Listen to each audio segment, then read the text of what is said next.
अध्यात्म विज्ञान कोई धर्म या संप्रदाय नहीं है, ये स्पिरिचुअल साइंस है जो कुदरत के कानून पर आधारित है। ये विज्ञान पूरे ब्रह्मांड के सभी रहस्यों को उजागर करता है और जीवन के सभी पहलुओं को समझने के लिए एक नई दृष्टि देता है।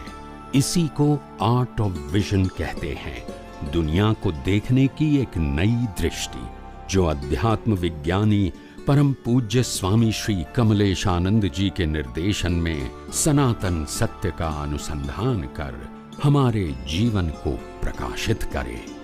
जय सच्चिदानंद। આપતવાણી 14 ભાગ 2 પાન નંબર 7 તઈને યાદ રાખજો 14 2 77 ઓકે કાઢજો શાંતિ બતાવો એમાં ચોખ્ખું કીધું છે એક મહાત્માએ પ્રશ્ન પૂછ્યો દાદાજીને કે દાદાજી અક્રમ વિજ્ઞાન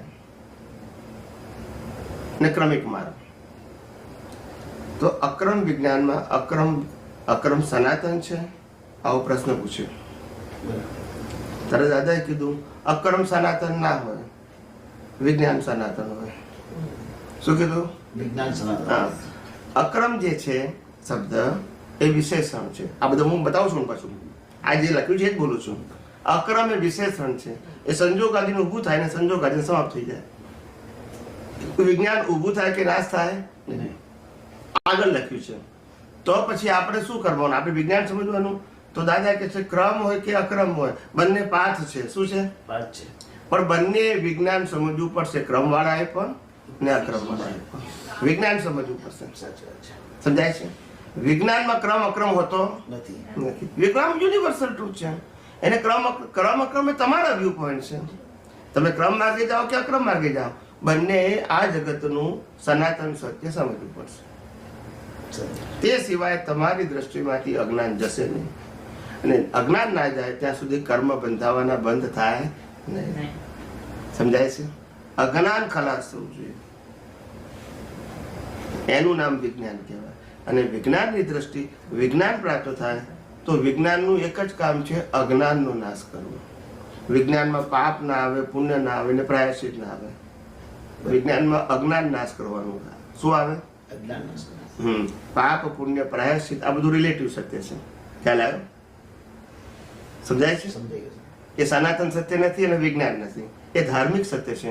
એને પાપ પુણ્ય સાથે લેવા દેવા છે, ગુડ લાઈફ સાથે લેવા દેવા છે, એને મોક્ષ સાથે લેવા દેવા નથી. સમજાય છે?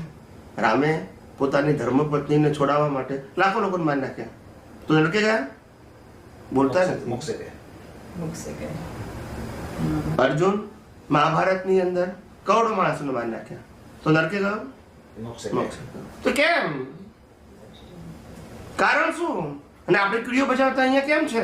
What is the fundamental principle of the law of nature? કે એ લોકો મોક્ષે ગયા ને આપણે અહીંયા છીએ, આપણે કોઈને મારતા નથી.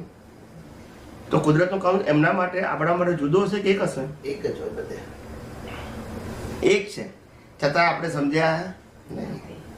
આપણે હજુ અમાર ગયા શેનાથી પાપ પુણ્ય થાય, કેમ પ્રાયશ્ચિત થાય, આટલું જ શીખ્યા આપણે.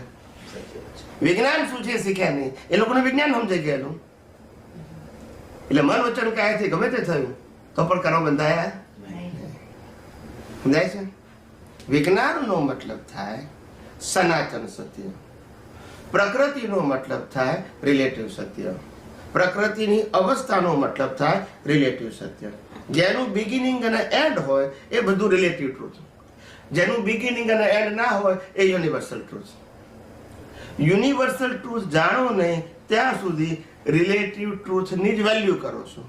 દે ક્રિએટ ધ રાગ એન્ડ દ્વેષ, દે ક્રિએટ ધ ન્યુ કોઝ. બીજો કોઈ રસ્તો નથી.